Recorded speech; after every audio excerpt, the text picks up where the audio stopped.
1er septembre arrive et tu as deux options. Option A, tu te dis que c'est la rentrée, tu repars à fond, tu te fixes un programme ambitieux et au bout de 10 jours, tu es épuisé, tu lâches tout. Option B, tu reprends doucement, progressivement, avec un plan qui respecte là où tu en es vraiment. Et tu arrives à octobre encore solide, encore motivé, avec des vraies bonnes habitudes bien installées. Aujourd'hui, je te donne le plan de l'option B. 3 semaines, étape par étape, pour retrouver ton rythme sans tout brûler. Déjà, pourquoi la reprise brutale ne fonctionne pas? On a toutes fait ça. Le 1er septembre, on repart à fond. Sport tous les jours. Alimentation nickel. Lever tôt, projet relancé. Bref, une machine de guerre. Et 2 semaines plus tard, l'enthousiasme s'envole et tu culpabilises. C'est pas un problème de motivation, hein, c'est la biologie. Après une période de vacances, ton système nerveux est en mode récupération. Ton cortisol est plus bas. Ton rythme cardiaque a bien bougé. Ton corps n'est pas calibré pour passer de 0 à 100 en une seule journée. Quand tu forces cette transition, tu crées un pic de stress physique et mental. Et le corps répond en résistant. Donc, la reprise douce, c'est pas manquer de motivation ou d'énergie.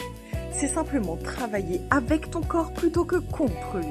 Et paradoxalement, ça te permet d'aller plus loin, plus longtemps, dans de bonnes conditions. Arrive le plan sur 3 semaines. Voilà comment structurer ta reprise. 3 semaines, chacune avec une intention nette, claire, précise. Semaine 1, du 1er au 7 septembre, tu réinstalles une habitude. Une seule. Pas 2, pas 3, une. Pour moi, c'est toujours le sport. Parce que quand le sport est là, tout le reste se remet en place.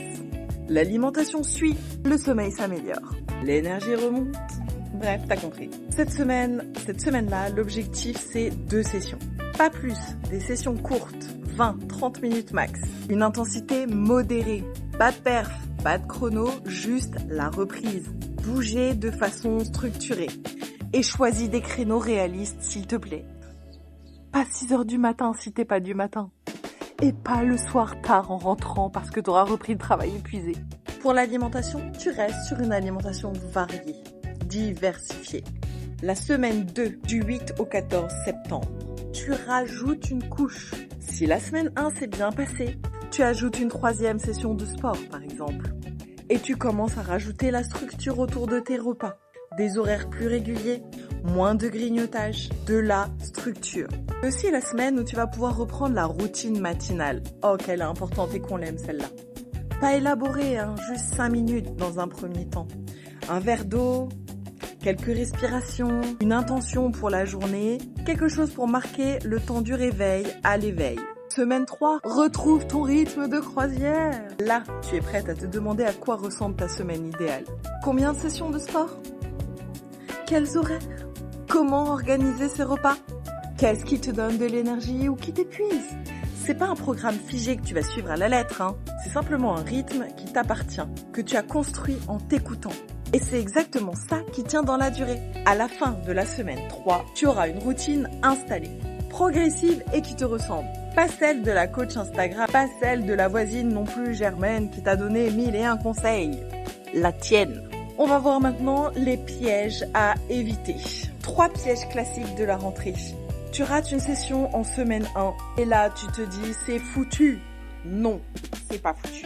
Une session ratée, ça se rattrape ou ça se laisse. C'est pas un échec, c'est une semaine de reprise. Ce qui compte, c'est la tendance sur 3 semaines, pas la perfection sur 3 jours. Piège numéro 2, tu te compares.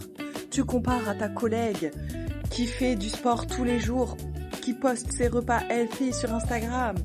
C'est pas son rythme, c'est le tien. Si ça se trouve, elle a même pas eu ses vacances cet été. Elle les a eues à un autre moment et elle a eu la même reprise que toi, mais tu le sais pas. Ta reprise douce n'est pas une reprise ratée, c'est une reprise intelligente. Piège numéro 3, le programme trop ambitieux. Si ton plan de la semaine 1 ressemble à la tactique militaire d'un commando armé qui te demande de faire en une semaine ce que tu devrais faire en 10, laisse-moi te dire qu'il est trop ambitieux.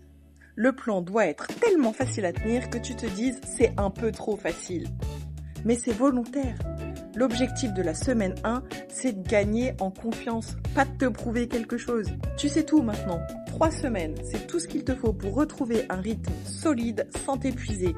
Des habitudes en 1 semaine, une couche supplémentaire la semaine 2 et ton rythme de croisière la semaine 3. Doux ne veut pas dire lent, ça veut dire durable. Si tu veux garder ce plan sous la main, je te mets un récap en description et dis-moi en commentaire, toi, c'est quoi la première habitude que tu veux réinstaller à la rentrée?